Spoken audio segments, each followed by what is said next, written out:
The rain fell fine and cold, turning the red Texas soil into a sticky mud that clung to the men's boots with the stubbornness of a bad omen. Ezekiel Sutton, Clayton tasted blood and dirt in his mouth as the boot of one of Carter Hollister Bishop's henchmen buried itself in his ribs. He didn't scream.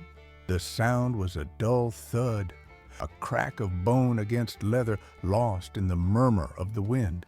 Across the yard, standing on the porch of the house that had belonged to his father, was Bishop. He didn't get his hands dirty. He just watched, a thin, disdainful smile on his lips, his ivory pipe between his fingers, smoke rising lazily and mingling with the drizzle. Ezekiel lifted his face, his left eye already swollen shut. His eyes met Bishop's, and for a moment the world narrowed to that silent duel. The arrogance of power against the stubbornness of roots. "Just sign the paper, Clayton." Bishop's voice was calm, almost bored, like that of a man who already knew the ending. "It's a formality. The judge has already decided this land is mine. I'm merely offering you an honorable way out and some money to start over elsewhere." Ezekiel spat a clot of blood onto the ground. "Honor?" His voice came out hoarse, a gravelly whisper. "You wouldn't know honor if it bit you on the face. This land has my father's signature in the sweat that watered it and my mother's name in the flowers she planted. No paper in the world can erase that." Bishop sighed, a sound of pure impatience. He gestured dismissively with his hand. The henchman delivered another kick, this time to the stomach. Air escaped Ezekiel's lungs in a suppressed groan. He doubled over, but his eyes never left the man's face on the porch. He was just a cowboy, a man of few words and calloused hands. But in that gaze was something that Bishop, in all his wealth and influence, couldn't buy or break. Memory. A fleeting memory, cut through the pain. He was just a boy, thin and fast, running through the palisades of a mission in San Antonio. A tall man with a wide grin and a coonskin hat crouched in front of him. It was Crockett. The man smelled of gunpowder, leather, and a confidence that seemed too big to fit inside a fort. He placed a small wooden object in the boy's hand. It was a crudely carved bear. "Listen, boy," Crockett said, his voice serious but his eyes kind. "Things are going to get ugly around here. I want you to take this message to General Houston. Run like the devil himself is chasing you, and then don't come back. Find a piece of this land, plant your feet on it, and build something worth defending.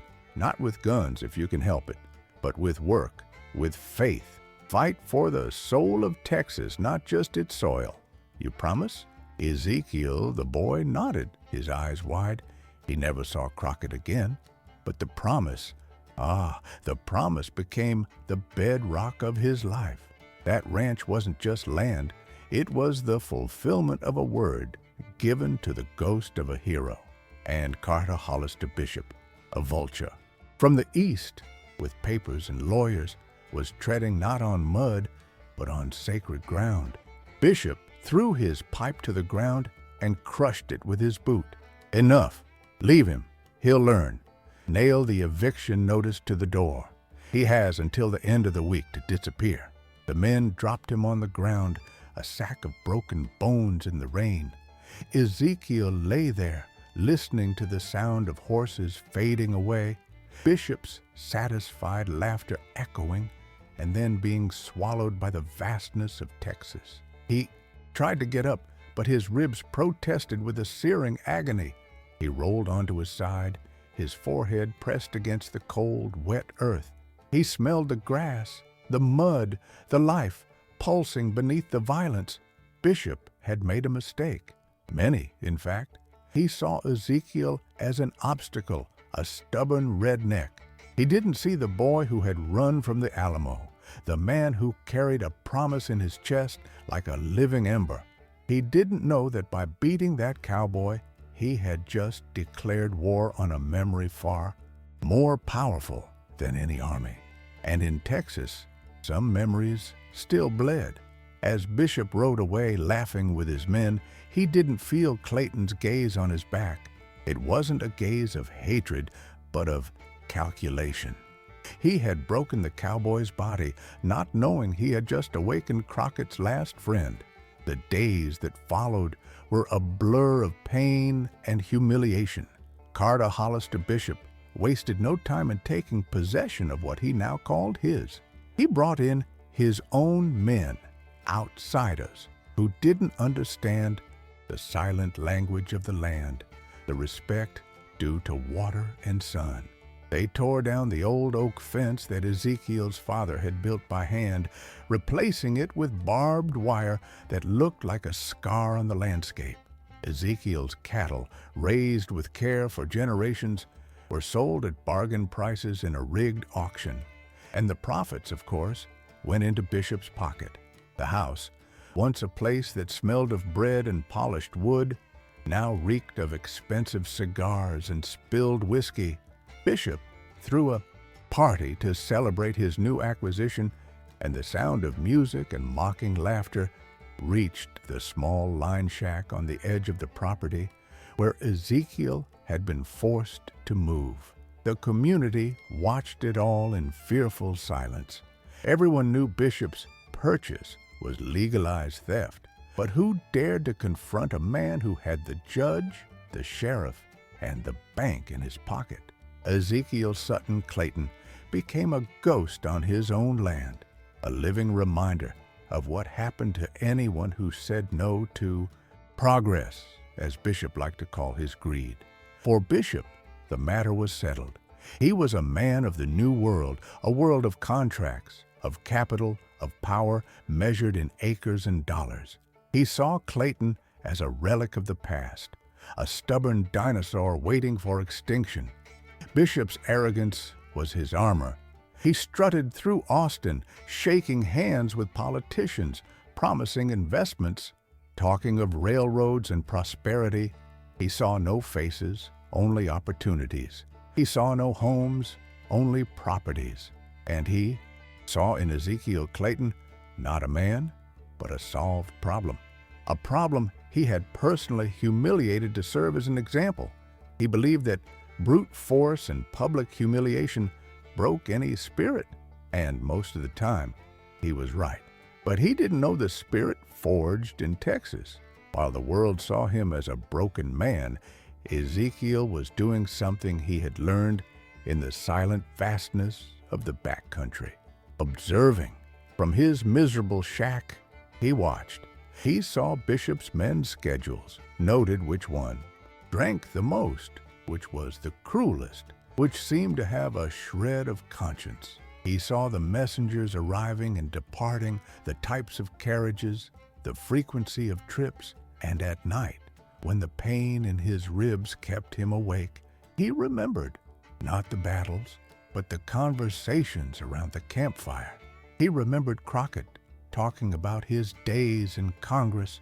A piece of paper well written and based on truth can stop an entire army, boy, Crockett had told him once, cleaning his knife. The law is like a river. Rich men try to build dams, divert it to their own fields, but truth is like rain. Sooner or later it falls, fills the river, and washes away any dam. That memory was the seed. His revenge would not come from the barrel of a rifle. It would be slower, quieter, and in the end, more devastating. He needed allies, but he knew fear had paralyzed his neighbors. He needed someone who had lost as much as he had, someone whose pain had turned to steel, and he knew exactly who to look for. Rachel Carver Sewell was a widow whose land bordered Ezekiel's. Her husband, a good and just man, had died of fever the previous year, leaving her to care for 2 young daughters and a ranch that Bishop coveted for its water source. Bishop had already approached her with offers that sounded more like threats. Rachel was respected, known for her strength, and a sharp intellect that many men underestimated. She received him in her kitchen, the smell of strong coffee in the air. Her deep blue eyes assessed Ezekiel's bruised face, the quiet determination that had replaced despair. "I'm sorry about what he did to you, Ezekiel," she said, her voice firm.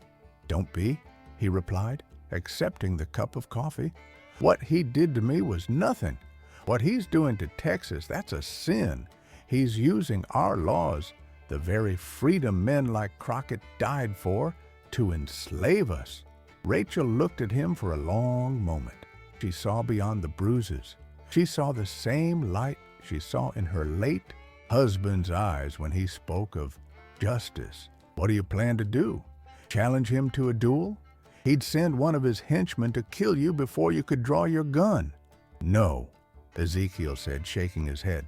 "I'm going to use his weapons, paper, ink, and the truth. My husband was a meticulous man. He worked as a clerk in Nacogdoches before we came here. He believed in records, in keeping everything noted. He distrusted Bishop. From the first day he appeared, he kept copies of all the land documents. In the region, newspaper clippings from St. Louis talking about a businessman named Carter Bishop who went bankrupt, leaving a trail of debt and betrayed partners." Ezekiel's eyes widened. It was more than he expected. It was a start. It was the first drop of rain. Bishop believed Clayton's silence was the surrender of a defeated man. Little did he know that in Texas, silence is just the sound of gunpowder being measured. Rachel Carver, Sewell's small kitchen became the headquarters of a silent war. At night, by the light of an oil lamp, they pored over the papers the late Mr. Sewell had so zealously kept. They were a map of Carter Hollister Bishop's greed.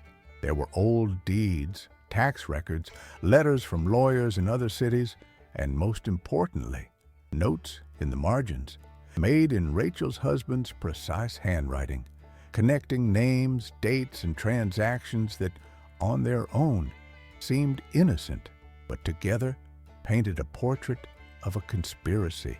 Ezekiel, who knew the families and the stories of that land, provided the context. He remembered who had been forced to sell for a pittance after a drought, coincidentally preceded by a diversion of water upstream, the work of one of Bishop's associates. He knew which family had been ruined by debts to a bank that Bishop had just acquired. Each story was a thread, and together they wove a net. Bishop's greatest weakness, they realized, was his own arrogance. He believed that money and power made him invisible, that his machinations were too complex for simple farmers to understand. He communicated openly through messengers, sending letters to his contacts in Austin and even to Washington, detailing his plans for acquiring more land for the future railroad, a project from which he would be the main beneficiary. The challenge was to intercept one of these communications without raising suspicion. Violence was out of the question. It had to be an act of intelligence, not force. Ezekiel knew that the messenger's route passed through a narrow trail in the canyon, a shortcut few knew. It was the same path he, as a boy, used to hunt. He spent days observing, mapping the times, noting that the rider always stopped at the same stream to give his horse water. The plan was simple and risky. He wouldn't steal the mailbag. That would be a crime that would put him on the gallows. He would just borrow it. With Rachel's help, he set up a small distraction. On the right day, as the messenger stopped at the stream, one of Rachel's calves, conveniently escaped, appeared in the middle of the trail looking frightened and lost. The messenger, a young man who wasn't one of Bishop's henchmen, but just a boy earning his pay, dismounted to move the animal. It was the time Ezekiel needed. Hidden in the shadows of the rocks, he approached the horse, opened the saddlebag, took the packet of letters addressed to a specific senator, and replaced it with a fake packet of the same weight and size which Rachel had prepared. In less than a minute, he had disappeared back into the landscape, his heart pounding against his still sore ribs. That night, with trembling hands, they opened the wax seals with steam from the kettle. The letters were proof of everything. Bishop not only detailed the bribe paid to the judge who gave him Ezekiel's land, but also revealed his master plan to use his political influence to declare the water source of Rachel's ranch as public property, and then assume exclusive control of its distribution, forcing all other ranchers to pay him for the water that had always been free. It was checkmate. He wasn't just stealing land, he was trying to steal the very lifeblood of the valley. Carefully, they copied every word. Rachel, with her elegant handwriting, made perfect duplicates. The work lasted until dawn. Before the sun rose, Ezekiel retraced his steps to the canyon. This time, he caused a small rock slide on the trail, forcing the next day's messenger, who was bringing correspondence back from Austin, to stop and clear the path. In the confusion, he managed to return the original letters, now properly sealed with wax that he and Rachel had melted and molded, to the mailbag. To anyone, it would seem that the letters had made their round trip without incident. They now had the weapon, but a weapon is useless without the right moment to fire. Bishop, feeling invincible, had summoned a community meeting in his new hall in Ezekiel's old house. The purpose was to announce his plans for the modernization of water distribution, a euphemism for his power grab. He had invited a representative of the government of the Republic of Texas to lend an air of legitimacy to the event. That would be the stage. It would be there, in the heart of all he had stolen, that Ezekiel Clayton would make his move. He wouldn't go alone. He sent a discreet note to the captain of the Texas Rangers stationed in the region, a man known for his integrity and for having little regard for politicians and Eastern businessmen. The note contained only 3 words: justice for Crockett. As night fell over Texas, 2 plans were in motion: Bishop's, made of gold and steel, and Clayton's, made of memory and ink. And history teaches that ink, when it writes truth, stains deeper than blood. The hall of Ezekiel's house was unrecognizable. Expensive rugs covered the wide plank floor, and crystal chandeliers brought from New Orleans hung from the ceiling, where before there had only been the simple light of lamps. The smell of whiskey and cigars suffocated the memory of pine and hay. Carter Hollister Bishop was at the height of his power, the magnanimous host, offering drinks to the men whose lives he planned to control.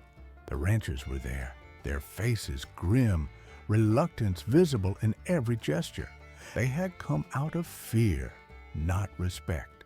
The government representative, a man with a flabby face and greedy eyes, smiled beside Bishop, an accomplice in the charade. "My friends, my neighbors," Bishop began, his voice resonating with false camaraderie. "I have gathered you here today because the future has arrived in our valley. Progress demands order. It demands administration. Water, our most precious resource, can no longer be left to chance. Therefore, with the support of our illustrious government, I have proposed the creation of a water council, which I will have the honor of presiding over, to ensure fair and efficient distribution for all." A heavy silence filled the hall. Everyone knew what fair and efficient meant. It meant the end of their independence. It meant asking for permission and paying for what God had given them for free. It was at this moment that the hall door opened. Ezekiel Sutton Clayton entered. He was unarmed. His clothes were those of a simple cowboy, clean but worn. His face still bore the marks of the beating, but his eyes were calm, firm as the Texas hills. A murmur ran through the room. Bishop turned, and a sneer formed on his lips. "Well, well, look at that. The ghost of property. Came to toast the future, Clayton? Or perhaps you've reconsidered my generous offer?" Ezekiel did not answer him. Instead, he walked slowly through the hall, past the tense faces of his neighbors.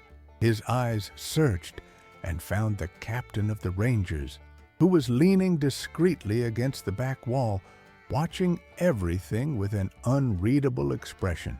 Ezekiel stopped in front of him and, without a word, handed him a leather envelope. Inside were the copies of Bishop's letters, Rachel's husband's notes, and a statement signed by 2 other ranchers whom Bishop had intimidated in the past. The captain took the envelope. His eyes moved from Ezekiel to Bishop, who now looked confused, his arrogance faltering for an instant. The ranger opened the envelope and began to read. The silence in the hall was so profound that the crackling of wood in the fireplace could be heard. The captain's face remained impassive, but his eyes narrowed, becoming as hard as flint. When he finished, he folded the papers slowly, put them back in the envelope, and tucked it inside his coat. "Bishop," the captain's voice cut through the silence, devoid of any emotion, "there's a warrant from Austin for your arrest. Fraud, bribery of a public official, and conspiracy against the citizens of the Republic of Texas." Carter Hollister Bishop's world crumbled in an instant. The color drained from his face. He looked at the government representative, who suddenly seemed very interested in examining his own boots. He looked at his henchman, who now backed away from him, avoiding his gaze. His power wasn't real. It was a house of cards built on fear and corruption, and Ezekiel Clayton, with a handful of papers, had blown it all away. "This is absurd, a setup," Bishop stammered, his hand instinctively going to the pistol at his waist. "I wouldn't do that if I were you," said the captain, his voice still calm, but with a steely undertone that promised swift and final violence. Bishop froze, his hand hovering over the gun. He looked around. He saw no armed enemies. He saw something worse, the contempt in the eyes of the men he had humiliated. He saw justice, not in the form of a bullet, but in the damning silence of an entire room. He was a naked king, his empire of paper dissolved. 2 rangers stepped forward and arrested his wrists with iron handcuffs. The sound of the metal closing was the only sound in the hall. In that hall, no shots were fired, but a war was won. Carter Hollister Bishop was taken away in chains, defeated not by a rifle, but by a promise made to a ghost from the Alamo. A year later, the Clayton Ranch was breathing again. The barbed wire fences had been ripped out, and the old oak had returned to marking the property lines. The land, free from the shadow of greed, seemed greener, the air cleaner. Carter Hollister Bishop was tried in Austin. The evidence was irrefutable. He lost everything: his fortune, his influence, his freedom. He was sentenced to 20 years of hard labor, forgotten by the very society he had once courted. His story became a cautionary tale, whispered in taverns and around campfires. In Texas, arrogance digs its own grave. Ezekiel Sutton Clayton did not become a rich or powerful man. He simply reclaimed what was his. He and Rachel Carver Sewell became more than allies. A partnership forged in adversity blossomed into a deep and silent affection. Together, they managed both ranches, their lands united not by contract, but by mutual respect. The community, once paralyzed by fear, now looked at Ezekiel with silent reverence. He was not a gunfighter or a politician. He was something rarer, a man who kept his word. On a warm autumn afternoon, Ezekiel sat on the porch of his house, the same porch where Bishop had once stood. He was polishing a small, worn wooden bear. Rachel sat beside him, watching the sun set over the hills, painting the sky in shades of orange and purple. "You never told me where that bear came from," he said softly. Ezekiel smiled, a smile he rarely showed. It was a gift from a man who believed Texas was more than just land. He believed it was an idea, a promise that ordinary people could live free without bowing to kings or men like Bishop. He looked out at the horizon. Freedom, he realized, was not a trophy to be won once and for all. It was like the land. It needed to be cared for, cultivated, and defended day after day with work and courage. Crockett fought with a rifle so that men like Ezekiel could one day fight with truth. And that was a heritage more valuable than all the gold in the world. The powerful called him a fool. The people called him a hero. But he knew courage needs no witnesses. The true victory was not seeing Bishop in chains, but being able to sit on that porch, a free man in a free land, watching the sun set in peace. If you were moved by this story of honor, courage, and justice, subscribe to our channel. Share this video with everyone who is proud of the roots, the strength, and the indomitable spirit of the Texan people. Leave in the comments from which city or state you are watching, so we know how far the flame of Texas reaches. Until the next story.